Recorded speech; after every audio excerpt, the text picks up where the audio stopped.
अस्सलामुअलैकुम everyone. ML team वाले girls and boys, अगर आपने वायरोलॉजी का मेरा फ़र्स्ट एंड सेकंड लेक्चर वगैरह ले लिया है ना, तो अब मैं आपको बेसिकली ओवरऑल रिव्यू दे रही हूँ वायरोलॉजी का। हमने वायरोलॉजी को कंप्लीट कैसे करना है। पहली बात, पेपर में इसका सिर्फ एक पार्ट आता है वायरोलॉजी का, इसको इतना सीरियस लेने की ज़रूरत नहीं है। अच्छा, पहले ये सुन लो इसकी इम्पोर्टेंस क्या है भाई। इसमें जो MCQs है ना, 10 to 12 MCQs आ सकते हैं, कभी 13 भी आ जाते हैं, 14 भी MCQs आते हैं वायरोलॉजी से। तो इसका मतलब हमने इसको MCQs के मुताबिक बहुत अच्छा प्रिपेयर करना है, ठीक है। उसके अलावा इसका SCQ मतलब जो शॉर्ट क्वेश्चन है ना, वो एक आएगा या फिर दो। अगर वो बैक्टीरियोलॉजी को ज़्यादा फोकस करता है UHS तो एक देता है, वरना दो आ सकते हैं, और वो हम खुद भी लिख सकते हैं, इतनी बड़ी बात नहीं है। लॉन्ग क्वेश्चन के मुताबिक हमने इसको प्रिपेयर करना है। एक लॉन्ग क्वेश्चन आता है तो लॉन्ग क्वेश्चन हम वो करेंगे जो इंपॉर्टेंट है, ठीक है। और MCQs को आप अगर मेरे लेक्चर्स ले लेते हो तो आपके MCQs कंप्लीट पूरे हो जाते हैं, ठीक है। अब नेक्स्ट मैं आपको ये बता दूं सबसे पहले, ठीक है। सबसे पहले हमें ये नोट्स दे दिए जाते हैं, आप इन नोट्स को प्रिपेयर कर लो, आपकी पूरी वायरोलॉजी कंप्लीट हो जाएगी। लेकिन उससे पहले मैंने जो लेक्चर्स दिए थे ना आपको, आपने वो कर लेने। करना क्या है आपने, सबसे पहले बेटा जी आपने वो टेबल्स करनी है जो मैंने आपको हमारे फर्स्ट लेक्चर में कहीं दी। अगर वो आप टेबल कर लेते हो तो आप 70 to 60% जो MCQs है ना वो कर लेते हो, ठीक है। ये तो क्लिनिकल वायरोलॉजी है ना, हम क्लिनिकल वायरोलॉजी आज लॉन्ग क्वेश्चन के मुताबिक हम रखते हैं। ये वाले अगर आपने 2 टेबल्स कर ली हैं ना, तो आपकी ये नोट्स भी कंप्लीट हो जाते हैं। अब ये नोट्स कैसे कंप्लीट होते हैं, मैं आपको बेसिक रिव्यू दे रही हूँ, आपने इस नोट्स को कैसे कवर अप करना है, ठीक है। ये ज़रूर याद करनी है। अच्छा, अब सबसे पहले ना हम इन वायरोलॉजी के नोट्स पे आते हैं। ये वो टेबल है जो सबसे पहले डेफिनेशन क्या है वायरोलॉजी की, ठीक है। वायरोलॉजी क्या है, study of the most infectious agent. क्योंकि हमें पता है ये, जब हमने वायरोलॉजी, मैं आपको बताती हूँ वायरोलॉजी, यहाँ से समझाती भी जाती हूँ। इसका जो बेसिक वो है ना, लाइक एक मिनट दुपट्टा बैठा लूँ और इसको साफ कर लूँ, टिश्यू नहीं है मेरे पास इस टाइम। तो सबसे पहले जब हम वायरोलॉजी स्टार्ट करते हैं ना, मैं आपको आज पूरी कंप्लीट करवा रही हूँ, तो इस लेक्चर को बिल्कुल मिस ना करें। वायरोलॉजी जब मैं स्टार्ट कर रही हूँ, मैंने वायरस के बारे में बताया, तो वायरस का इंट्रोडक्शन मैंने ऐसे स्टार्ट किया था जब मैंने ये टेबल कराई थी। ये टेबल किस में से है, फर्स्ट चैप्टर जनरल वायरोलॉजी की टेबल है, और ये आपने ज़रूर करनी है। इसमें सबसे इम्पॉर्टेंट चीज़ जो मैंने बताई थी वो मैंने ये बताया था, वायरस में या DNA होगा या RNA होगा, दोनों इकट्ठे कभी नहीं हो सकते। एक ये चीज़ बहुत इंपॉर्टेंट MCQs बताया था, और यही डेफिनेशन बताई थी। सबसे पहले वायरोलॉजी की जब वाइवा या OSPI में आपसे डेफिनेशन पूछ जाएगी तो आपने कहना ये ना सेल नहीं है, क्या है फिर, इन्फेक्शियस एजेंट है। हम इसे क्या कहते हैं, ये इन्फेक्शियस एजेंट है। इसकी डेफिनेशन में, इसकी डेफिनेशन आपसे पूछी जा सकती है, ठीक है। उसके बाद हमने इसका कहा था, सिंपल लफ्ज़ों में हमने स्टार्ट किया था, हमने कहा था इसके अंदर राइबोसोम नहीं होती। राइबोसोम नहीं है तो ये प्रोटीन नहीं बना सकता, अपनी प्रोटीन नहीं बना सकता, ये अपनी रेप्लिकेशन, अपना कुछ स्ट्रक्चर वगैरह नहीं बना सकता, अपनी रेप्लिकेशन खुद नहीं कर सकता। कैसे कराएगा अपनी रेप्लिकेशन, होस्ट में जाकर। और इसको होस्ट में जब जाएगा, होस्ट में जाकर इसको हम क्या कहेंगे, ये क्या है, ऑब्लिगेट पैरासाइट है, ऑब्लिगेट इंट्रासेलुलर पैरासाइट। और वो कौन से बैक्टीरिया जो ऑब्लिगेट इंट्रासेलुलर पैरासाइट के तौर पे एक्ट करते हैं, क्लेमाइडिया, रिकेट्सिया, माइकोबैक्टीरियम, माइकोप्लाज्मा, ये सारे क्या है, इंट्रासेलुलर ऑब्लिगेट पैरासाइट हैं, ठीक है। 5 हमारे पास ऐसे बैक्टीरिया जो इंट्रासेलुलर ऑब्लिगेट पैरासाइट हैं, ठीक है। अब वायरोलॉजी हमने इसकी टेबल कर ली, हमने इसकी टेबल में इसका न्यूक्लिक एसिड को देखा। रुके मैं जूम आउट कर लूँ कैमरा, तो हाँ ये फोकस हो गया, ठीक है। आपने इसकी डेफिनेशन कर लेनी है, ये टेबल कर लेना है। ये शॉर्ट क्वेश्चन, पास्ट पेपर का शॉर्ट क्वेश्चन है। सबसे इम्पॉर्टेंट चीज़ हमने इसमें जो नोटिस करनी है वो इसके न्यूक्लिक एसिड के टाइप की बात करनी है, कि इसके भाई न्यूक्लिक एसिड जो है ना, सबसे पहले ना मैं आपको इससे याद कराती हूँ। MCQs के मुताबिक सबसे पहले क्या है, जो है ना हमारे पास बैक्टीरिया के अंदर, पैरासाइट के अंदर, और अभी हम पढ़ के आए हैं फंजाई, उसके बाद आ जाता है वायरस, उसके बाद आ जाता है पिरियन। वायरस को हमेशा याद करना, ये गरीब बंदा है, और ये क्या है, फ़कीर तरीन है। फ़कीर बहुत गरीब से भी फ़कीर तरीन होते हैं, जो मांगते रहते हैं, फ़कीर तरीन है, याद रखना, ठीक है। तो इसमें जिनोम होगा, जिनोम इसमें भी है, इसमें भी जिनोम है, जिनोम है, इसमें भी जिनोम है। जिनोम मीन इसमें डीएनए भी होगा, डीएनए भी होगा और आरएनए भी होगा। इसमें डीएनए भी होगा पैरासाइट में, और आरएनए भी होगा। फंजाई में डीएनए भी होगा, आरएनए होगा। वाहिद वायरस है जिसमें या डीएनए होगा या आरएनए होगा। पिरियंस उससे फ़कीर तरीन चीज़ है, और ये अपनी बुक पे ऐसे छोटा सा लिख लो जब आप वायरोलॉजी स्टार्ट करो। इसमें क्या होता है, ये सिर्फ प्रोटीन्स होते हैं, ना ये डीएनए है ना आरएनए, ये इन्फेक्शियस प्रोटीन है, याद रखना, इन्फेक्शियस प्रोटीन है, फ़कीर तरीन है, ठीक है। इतना सा ना यहाँ पर टेबल में बना लो, और इतनी सी छोटी सी इन्हीं नोट्स पर, और इस बात को याद रखना पिरियंस के बारे में, ठीक है। उसके बाद हमने इसका ना प्रोटीन्स हमने कहा ये खुद नहीं बना सकते, इसमें बहुत कम होंगी, राइबोसोम्स इसमें नहीं है, ना ये अपनी प्रोटीन्स बना सकता है, ना एंजाइम्स होंगे इसके अंदर, ठीक है।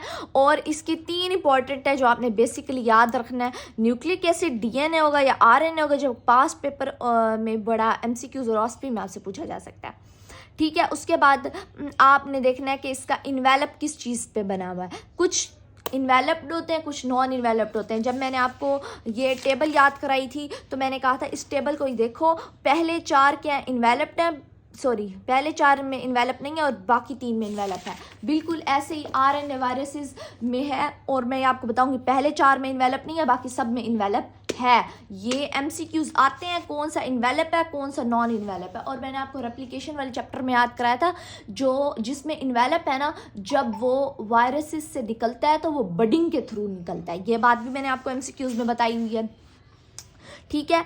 अब ये जो वैक्सीन्स वाला टॉपिक है ना, ये API जब मैं करवाऊंगी ना, लेक्चर दूंगी आपको, वहीं पर ये रट्टा लगवा दूंगी, और ये टेबल कैसे याद करनी है ये मेरा काम है आपको याद कराना। इसलिए डोंट वरी, डोंट पैनिक, और हर्ड इम्यूनिटी भी मैं आपको बताऊंगी, अभी भी बताती जाती हूँ। अच्छा, उसके बाद हमने कहना है कि ये एक MCQs लिखा हुआ है, अरीना वायरस जो है ना उसमें नॉन फंक्शनल राइबोसोम्स होंगे, नॉन फंक्शनल, फंक्शनल नहीं। अरीना वायरस कौन सा वायरस है, आरएनए की टेबल में आ रहा था, और मैंने आपको तरतीब से याद कराया था, अरीना और बनियान का अपनी दोस्त के नाम से याद कराया था, ठीक है। ये वहाँ पर याद करना है, इसमें क्या होंगे, और यहाँ पर लिख लो, इसमें नॉन फंक्शनल राइबोसोम है, वाहिद एफ है, ठीक है, ठीक है। उसके बाद हम आ जाते हैं इसमें API में, ये याद करेंगे, और हर्ड इम्यूनिटी की डेफिनेशन आ सकती है। हर्ड इम्यूनिटी बेसिकली क्या है, ऐसी इम्यूनिटी, हम ना ऐसे अपने पाकिस्तान को ले लो, ठीक है, अपने पाकिस्तान को ले लो, उसमें पाकिस्तान के हर बंदे को हम अपनी उसको वैक्सीनेट नहीं कर सकते। क्यों नहीं कर सकते भाई, कुछ गांव में लोग रहते हैं, कुछ लोग लगवाना नहीं चाहते, उनमें मिथ्स हैं, वो कहते हैं कि हम जो है ना मर जाएंगे, मिथ्स हैं। तो हम अगर फॉर एग्जांपल पोलियो वायरस जो है, पोलियो वायरस को अपने पाकिस्तान से ख़त्म करना चाहें, तो हम अपनी 2/3 इम्यूनिटी, मतलब 66% बच्चों को या बड़ों बूढ़ों को वैक्सीनेट कर दें, तो बाकी में ये बीमारी ख़त्म हो जाएगी हमारे पाकिस्तान से। कैसे, इस 2/3 बंदों को अगर हम वैक्सीनेट कर दें तो हर्ड इम्यूनिटी डेवलप हो जाती है। भाई कैसे, सिंपल सी बात है, उसकी डेफिनेशन याद कर लेना। तो अगर मैं वैक्सीनेट हूँ और मेरी बहन वैक्सीनेट नहीं है, ठीक है, मैं वैक्सीनेट हूँ, ठीक है, और मेरी बहन वैक्सीनेट नहीं है, मैं वैक्सीनेट हूँ और मेरी बहन वैक्सीनेट, तो अगर इसको अल्लाह ना करे पोलियो वायरस है तो वो मुझ में ट्रांसमिट नहीं कर सकती। इस तरीके से ये बीमारी वहीं की वहीं महदूद हो जाएगी। फॉर एग्जांपल इस एरिया में जो है ना, इसके साथ वाला जो एरिया है, हम शहर में रहते हैं DG खान में, और साथ में शाह सदरुद्दीन गाँव है, उसमें वैक्सीनेट नहीं है लोग, और हम वैक्सीनेटेड हैं। तो पोलियो वायरस अगर इनमें फैला हो तो इधर तक ही रहेगा, यहाँ तक नहीं पहुँचेगा, और एक ऐसी इम्यूनिटी पाकिस्तान में डेवलप हो जाएगी, हम इसको कहेंगे हर्ड इम्यूनिटी। और ये वाली टेबल मैं आपको आपको तब याद कराऊंगी जब मैं API का लेक्चर दूंगी। अच्छा, उसके बाद आप लोगों ने इस नोट्स में ये लाइव वैक्सीनेट और इसको छोड़ देना है, ये मैंने आपको याद कराना है, ये वाला टेबल भी मैंने आपको याद करना है। ये मैं ऑलरेडी आपको डेफिनेशन पढ़ा चुकी हूँ साइटोपैथिक इफेक्ट का, और ये मैं अभी आपको स्टार्ट कराती हूँ, जो अभी बताती हूँ। साइटोपैथिक इफेक्ट दोबारा भी से भी बता सकती हूँ, और ये हम चैप्टर नंबर 7 में पढ़ के आए थे, चैप्टर नंबर 7 में अपने बैक्टीरियोलॉजी में। तो उसमें हमने क्या कहा था, ट्रांसमिशन जब होती है, एक वर्टिकल ट्रांसमिशन, एक होती है हॉरिजेंटल। हॉरिजेंटल किस में होती है, मुझसे किसी और बंदे में चली गई, मतलब मेरे से मेरी बहन में चली गई, क्या होगी, हॉरिजेंटल ट्रांसमिशन। अगर मुझसे मेरी औलाद में जाएगी, थ्रू माँ से कुछ बच्चे में जाएगी, तो उसे वर्टिकल ट्रांसमिशन कहते हैं। ये डेफिनेशन हमने चैप्टर नंबर 7 में बैक्टीरियोलॉजी में पढ़ी हुई है, तो ये नई बात नहीं है। अच्छा, उसके बाद आ जाता है ये वाली table, DNA viruses with disease और RNA वायरस और DNA। यार ये मैंने तुम लोगों को याद कराई है, ये इस टेबल से करना, इस टेबल को ना आप पढ़ो। मतलब आपको अगर ये टेबल आती है तो आपको 1000 टेबल, 1000 MCQs बैक्टीरिया वायरोलॉजी से आते हैं। ये वायरोलॉजी मैंने कैसे कराई थी, पार्वो और पॉक्स वायरस का बताया था। पार्वो में उसके बाद पोलिमा वायरस आती है, उसकी माँ है पार्वो वायरस की, फिर पेपिलोमा आती है, फिर एडिनो वायरस आती है, उसके बाद हेप्टिना से याद कराया था, हेप्टिना, हर्पीज एंड देन पॉक्स। और ये मैंने पहले 4 का बताया था, उनमें इन्वेलप होता है, बाकी सब सॉरी पहले 4 में नहीं होता, बाकी 3 में होता है से याद करवाया था। उसके बाद हम आ गए थे अपने RNA वायरसेस में, उनमें पहले मैंने आपको तरतीब से पहले वायरसेस का नाम याद कराया था। किससे याद कराया था, प्रिंस से याद कराया था। प्रिंस ट्रिप पर गया हुआ था, प्रिंस ट्रिप पर गया हुआ था। उसके बाद मैंने ABC स्टार्ट कर दी थी, और जब मैंने ये नाम याद करा लिए थे उसके बाद मैंने कहा था इन्वेलप को देखना है। इन्वेलप किसका बना होता है, लिपोप्रोटीन का बना हुआ होता है, और कौन से इन्वेलप वायरसेस हैं और कौन से नहीं है, पहले 4 नहीं है, बाकी सारे इन्वेलप वायरस हैं। और इसलिए मैं आपको ये बात कह रही हूँ कि आपको ये वाली टेबल याद करने की ज़रूरत नहीं है, इन्वेलप वायरस किसका, ठीक है। और सॉरी ये वाली टेबल आगे वायरस आती है ना, DNA कौन से इन्वेलप वायरस हैं और कौन से नॉन DNA इन्वेलप नहीं है, तो ये टेबल आपको याद करने की ज़रूरत नहीं है, ये ऑलरेडी याद हो चुकी है अगर आप एक टेबल याद कर लो तो। अब उसके बाद आ जाती है ये वाली टेबल, इसमें यह है कि RNA वायरसेस कौन से हैं, DNA वायरसेस कौन से हैं, किस में DNA है, किस में RNA। ऑलरेडी ये टेबल अगर आपको आती है तो आपको पता होगा कौन से DNA और कौन से सिंगल स्ट्रैंड। वाहिद ये DNA था जो सिंगल स्ट्रैंड था, पार्वो वायरस, उसके अलावा बाकी सारे डबल स्ट्रैंड DNA थे। और जब RNA वायरसेस याद कराए तो मैंने कहा था RNA वायरसेस का नाम भी मैंने आपको याद कराया था प्रिंस ट्रिप के नाम से, और मैंने ये भी बताया था सिर्फ वाहिद एक RNA है जो सिंगल स्ट्रैंड है। कौन सा RNA सिंगल स्ट्रैंड है, सॉरी डबल स्ट्रैंड है, कौन सा, सिर्फ रियो वायरस वाहिद वायरस है जो डबल स्ट्रैंड है, ठीक है। अब आपको ये भी याद है तो रेप्लिकेशन भी आप लोग कर सकते हो, खुद लिख सकते हो उसकी साइकिल, ठीक है। आपको ये टेबल भी आती है, मतलब आप MCQs के लिहाज से फुली प्रिपेयर्ड हो। उसके बाद मैंने रेप्लिकेशन वाला चैप्टर स्टार्ट कराया था, वायरल ग्रोथ का बताया था। ये पूरा मैंने पूरी टेबल खोल के एक बात बताई थी, आप वो लोग 2-3 लेक्चर वो ले लो, आपको ये सारे MCQs क्लियर हैं, सारे शॉर्ट क्वेश्चन आपको क्लियर है। You are able to write replication of every life cycle of every virus, ठीक है। और कुछ नई बातें थी, ये मैं आपको सिर्फ हिंट देती जा रही हूँ। वहाँ पर मैंने चैप्टर में बताया था स्टेजेस ऑफ वायरल ग्रोथ, जब मैंने बताई थी तो मैंने कहा था सबसे पहले अटैचमेंट, और यहाँ पर लिख लो पास पेपर में लाइफ साइकिल जो आती है ना, हर्पीज़ की बहुत इंपॉर्टेंट है, हर्पीज़ की और HIV की लाइफ साइकिल बहुत इंपॉर्टेंट है, लेकिन बाकी सबकी भी है, तो मैंने वो आपको पढ़ाना है, वो मैं आपको कराऊंगी तरतीब से। उसके बाद हम आ जाते थे stages of the viral growth पे। अर्ली वायरल में सबसे पहले अटैचमेंट होती थी, पेनिट्रेशन होती थी, अनकोटिंग होती थी, वायरल मैसेंजर RNA की साइंथिसिस थी, ये सारा मैं पढ़ा के आई। उसके बाद वायरल ग्रोथ कर्व के बारे में बताया था, एक्लिप्स पीरियड कौन सा होता है जिसमें वायरस गायब हो जाता है, साइटोपैथिक इफेक्ट क्या होता है जितना डैमेज हमारे सेल में आ रहा है। उसके बाद मैंने पॉजिटिव पोलैरिटी के बारे में बताया था, नेगेटिव पोलैरिटी के बारे में बताया था, यहाँ पर मैं फिर से बता देती हूँ। अच्छा, अब मैंने सबसे पहले मैंने आपको ग्रोथ कर्व के बारे में बता दिया था, उसमें मैंने आपको इक्लिप्स पीरियड और ये मैंने कहा था साइकिल याद रखनी है, वायरल की ग्रोथ कर्व। उसके बाद हमने साइकिल पे आ गए थे। साइकिल पे मैंने कहा था इसको तो रट्टा मार लेना, क्योंकि तमाम क्लिनिकल वायरोलॉजी जो मैं आपको स्टार्ट करूँगी उसी पर बेस है। उसके बाद ये लैब डायग्नोसिस की है, ये शॉर्ट क्वेश्चन आ सकता है।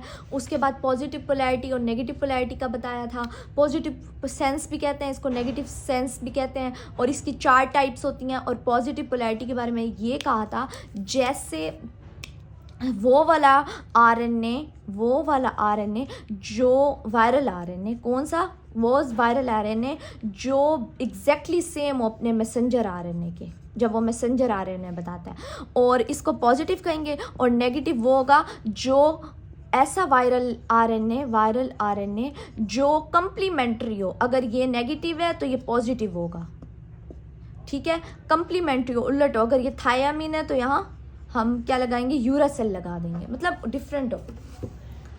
बेस सीक्वेंस और एज मैसेंजर आरएनए, ऐसा डीएनए का बेस सीक्वेंस होगा जो मैसेंजर आरएनए के सेम होगा, और उसमें कोई पॉलीमरेज एंजाइम की ज़रूरत नहीं होगी, और इसमें पॉलीमरेज एंजाइम की ज़रूरत होगी। ऐसा बेस सीक्वेंस जो कि कंप्लीमेंट हो अपने मैसेंजर आरएनए के, बस ये याद रखना है हमने। उसके बाद मैंने आपको थोड़ा सा लाइसोजेनिक के बारे में बताया था, ट्रांसडक्शन के बारे में बताया था, और लाइसोजेनिक कन्वर्जन, तो अपने नोट्स पे ये लिख लेना। अब आ जाते हैं हम ऐसे वायरसेस पे जो ट्रांसप्लेसेंटल हो, एट बर्थ हो और ब्रेस्ट फीडिंग। ये एट द एंड में जब आपको क्लिनिकल वायरोलॉजी करवा लूँगी ना, तब मैंने ये कराना है, तो इसको आप छोड़ दो। और ये टेबल ऑलरेडी आपको आती है, इन्वेलप कौन सा है, नॉन इन्वेलप कौन सा है, ठीक है, ये ऑलरेडी आती है, कौन सा आरएनए इन्वेलप्ड है और कौन सा नहीं है, ये ऑलरेडी आती है। अब हम स्टार्ट कर रहे हैं अपनी क्लिनिकल वायरोलॉजी।